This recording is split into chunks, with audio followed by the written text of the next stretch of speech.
A saw like this is really helpful, but if you're not paying close attention, sometimes the unexpected happens. Hey, this is Dave from House Barons.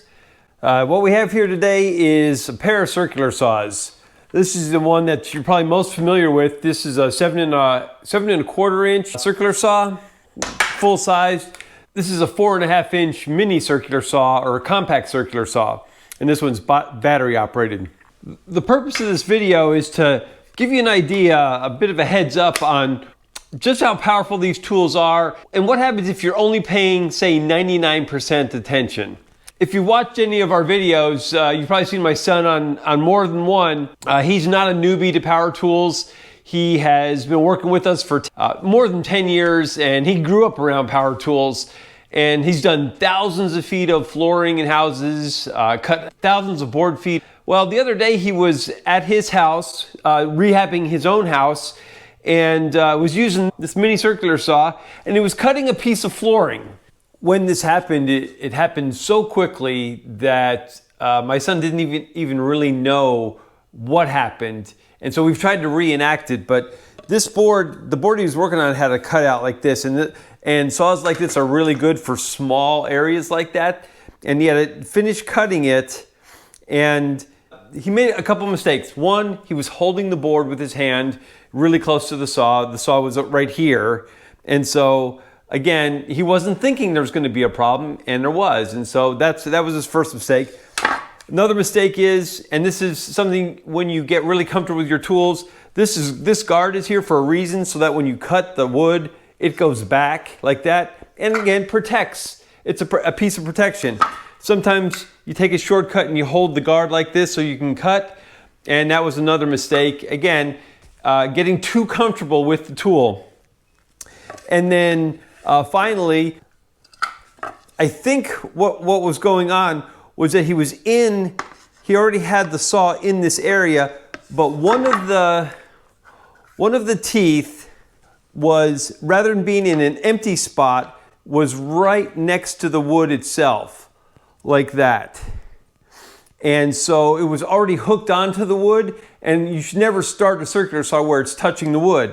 When he went to hit the trigger on the saw, first you press the safety off and then you pull the trigger. When he pulled the trigger, he didn't know that that tooth was resting on the edge of the board.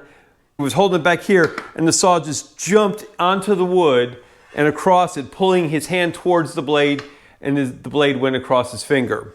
Needless to say, he ended up in the emergency room. It all happened so quickly that he really had a hard time even trying to comprehend what happened. Normally when you turn a circular saw on, you hear it spool up. I was in the room next to him, and I never even heard that happen. All he said was, "I cut my finger, it's bad." And when he did it, he didn't even look at it. He knew that circular saws and contact with your fingers is not good. At the end of this video, there's both pictures and video of the before and after. If you don't want to see it, be sure and stop watching the video by this timestamp. Just FYI. It was one of those kinds of shockingly sudden moments where if you had to do it all over again, you do it differently. But again, all those years of working with tools and just a coincidence of events where a couple of mistakes made at the same time in the same place caused that accident to happen. And that's what accidents are. They're when you're not thinking it's going to happen, that's when it happens. In order to keep that from happening, it's always a good habit never to hold the board you're cutting on. If you don't have a table that you can use, you could certainly, and just let these Irwin quick grip clamps do the holding of the board so that your hands are away and free. Using a clamp like this or another clamp like this, these are all tools that can do so much of the dangerous work for you. It's always better to try to think of worst case scenario and take extra precautions, because like what happened to my son, it only takes a second for one of these tools to do something you weren't expecting it to do.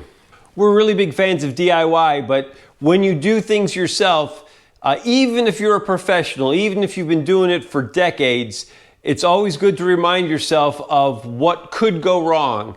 We hope this video gives you just another reminder to remember safety and remember to take that extra step just so that you keep all these digits where they belong.